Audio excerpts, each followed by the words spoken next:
বাড়িতে অতিথি এলে বা নিজের মন চাইলে অনেক সময় আমরা মিষ্টির রেসিপি করে থাকি, সেটা বাড়িতে তৈরি করে হোক বা বাজার থেকে কিনে এনে।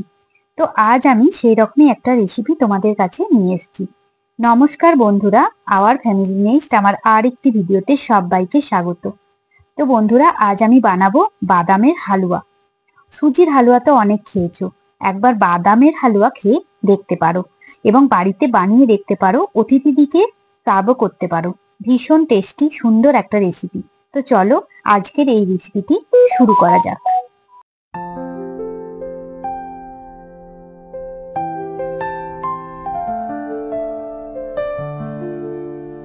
এবার রান্নাটা করার শুরুতে প্রথমে একটা পাত্রে গরম জল ফুটতে দিতে হবে। যখন জলটা টকবক করে ফুটবে তখন এর মধ্যে বেশ কয়েকটা আমন্ড বাদাম দিয়ে দেব। এটা যতটা পরিমাণে তোমরা নেবে, আমি এখানে প্রায় 50 গ্রামের মতো আমন্ড বাদাম দিয়ে দিলাম। আমন্ড বাদামগুলো কিন্তু ফুটন্ত জলের মধ্যেই দিতে হবে, দিয়ে গ্যাসটাকে অফ করে দিতে হবে। এবার ওই জলের মধ্যে ঠান্ডা জল দিয়ে দেব, যাতে আমি যেন হাত ছাওয়া হতে পারে, জলটা যেন আমি হাত ডুবাতে পারি। সেই অবস্থায় বাদামগুলো থেকে খোসাটা ছাড়িয়ে নিতে হবে। বাদামগুলো কিন্তু খুব দ্রুত খোসা ছাড়িয়ে নিতে হবে। লক্ষ্য রাখতে হবে কোনোভাবে যেন বাদামের ভেতরে জলসোপ না করে যায়।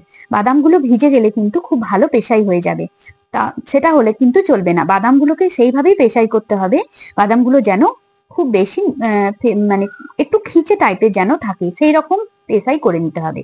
তো সঙ্গে সঙ্গে বাদামগুলো থেকে আমি খোসাগুলো ছাড়িয়ে নিয়েছি। দেখো বাদামগুলো খোসাগুলো ছাড়ানো হয়ে গেছে, আর বাদামগুলো কিন্তু জলসোপ করে নরম হয়ে যায়নি।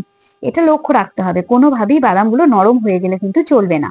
এই অবস্থায় বাদামগুলো এখন আমি এগুলো বেটে নেব, মিক্সিতে বেটে নেব। এবং মিক্সিতে কিভাবে বাটবো সেটা আমি দেখাচ্ছি। কোনোভাবেই বাদামগুলো কিন্তু খুব মিহি বাটলে চলবে না, একটু দানা দানা রাখতে হবে, সেইভাবেই কিন্তু বাদামগুলো বেটে নিতে হবে। তো একবার ঘুরিয়ে নেবো, জাস্ট একবার ঘুরিয়ে আমি দেখাচ্ছি। দেখো এইভাবে থাকতে হবে, যেমন সুজির দানা থাকে সেই রকমই দানা দানা ভাব হবে। বাদাম একদম বেটে একদম মিহি পেস্ট করে নিলে কিন্তু কোনোভাবেই চলবে না। এই জন্য আমি বারবার বলছি বাদামগুলো যেন কোনোভাবে জলসোপ করে না নেয়। ওই জন্য গরম জলে দিয়ে সঙ্গে সঙ্গে বাদামের খোসাগুলোকে ছাড়িয়ে নিতে হবে। এবং এইটাও লক্ষ্য রাখতে হবে গরম জলেই কিন্তু বাদামগুলো দিতে হবে, সেক্ষেত্রে যাতে খুব দ্রুত যাতে ছাড়ানো যায় সেই জন্য গরম জলের মধ্যে ঠান্ডা জল দিয়ে দেবে, যাতে দ্রুত তোমরা খোসাটা ছাড়িয়ে নিতে পারো। তো হয়ে গেল, বাদামটা পেশাই আমার হয়ে গেছে, আমি একটা পাত্রে এটা নিয়ে নিচ্ছি।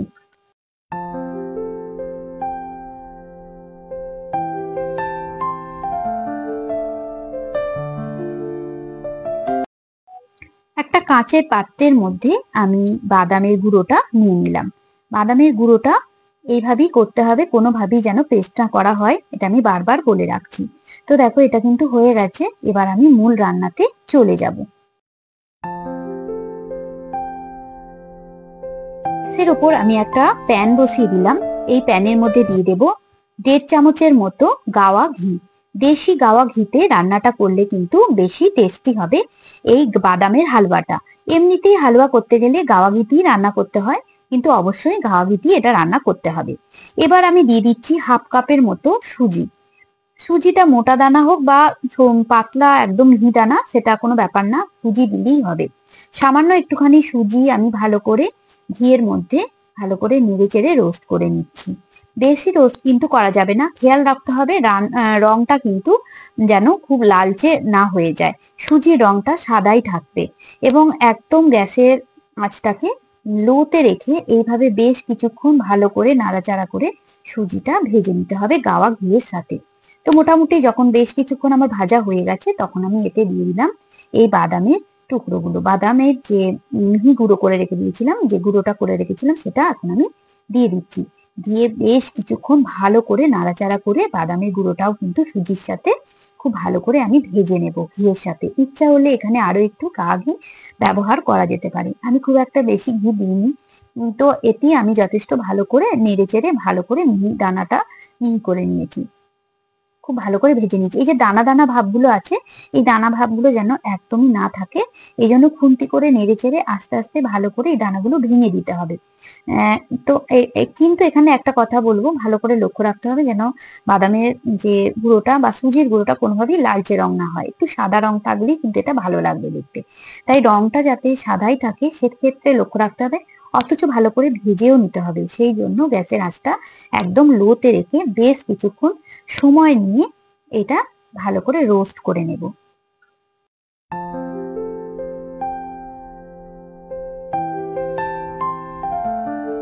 ভালো করে মোটামুটি আমার রোস্ট হয়ে গেছে, খুব ভালো করে দেখো শুকনো শুকনো ভাব এসে গেছে, তার মানে এটা ঠিকঠাক করে একদম রোস্ট হয়ে গেছে।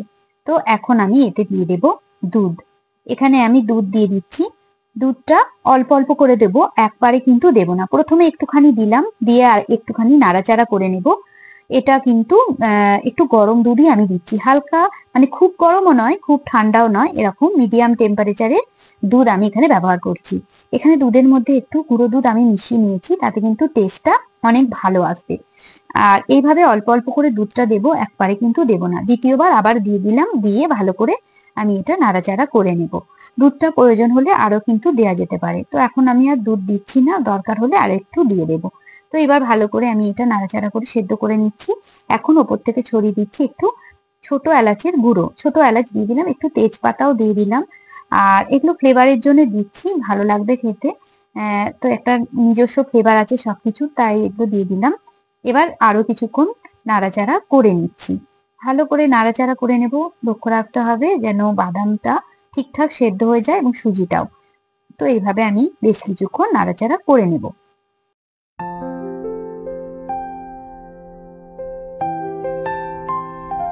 এখন আমি চিনি দিয়ে দিচ্ছি, যে যা টেস্ট মতো চিনি দিয়ে দিতে হবে। আমি খুব অল্পই চিনি দেব, কারণ এই রান্নাটাতে খুব বেশি চিনি কিন্তু দেয় না। আমি অল্পই চিনি দিয়েছি, হাফ কাপের মতোই চিনি দিয়েছি। দিয়ে চিনি দিয়ে ভালো করে নাড়াচাড়া করে নিচ্ছি। মিষ্টিটা যে যার পরিমাণ মতো স্বাদের তারতম্য অনুযায়ী দেবে। তো আমি খুব বেশি মিষ্টি পছন্দ করি না, তাই আমি অল্পই একটু চিনি দিলাম। দিয়েও ভালো করে একটু নাড়াচাড়া করে নিলাম। দেখো এটা কিন্তু হয়ে আসতে শুরু করেছে। গ্যাসের আঁচ কিন্তু আমি একদম লোতেই রেখেছি, একদমই গ্যাসের আঁচটাকে বাড়ানো যাবে না। তো এটা মোটামুটি যখন কিছুটা হয়ে আসবে, এই মুহূর্তে আমি দিয়ে দিলাম কিশমিশ। কিশমিশ গুলো দিয়ে দিলাম। কিশমিশ গুলো দিয়েও কিন্তু একটু নাড়াচাড়া করে নিচ্ছি। তো এটা নামাবার সময় হয়ে গেছে, এখন আমি একটু ঢেকে এটা স্ট্যান্ডিং মুডে রাখবো, তারপর গরম গরম সার্ভ করে নেবো। তো বন্ধুরা, তোমাদের যদি আমার আজকের রেসিপিটি দেখে ভালো লেগে থাকে, তাহলে অবশ্যই একটা লাইক দিয়ে দিও, আর বন্ধুদের সাথে পারলে একটু শেয়ার করে দিও। আর যারা আমার চ্যানেলে নতুন আমার ভিডিওগুলো দেখছো, তাদেরকে বলবো আমার চ্যানেলটিকে সাবস্ক্রাইব করে নিতে। আর আজকের আমার এই রান্নাটি দেখে তোমাদের কেমন লাগলো জানাতে কিন্তু ভুলো না। তো আজকে এই পর্যন্তই, দেখা হচ্ছে অন্য একটা ভিডিওতে অন্য একটা রেসিপি নিয়ে। ততক্ষণ পর্যন্ত সবাই ভালো থেকো, সুস্থ থেকো। Thanks for watching. Tata, by.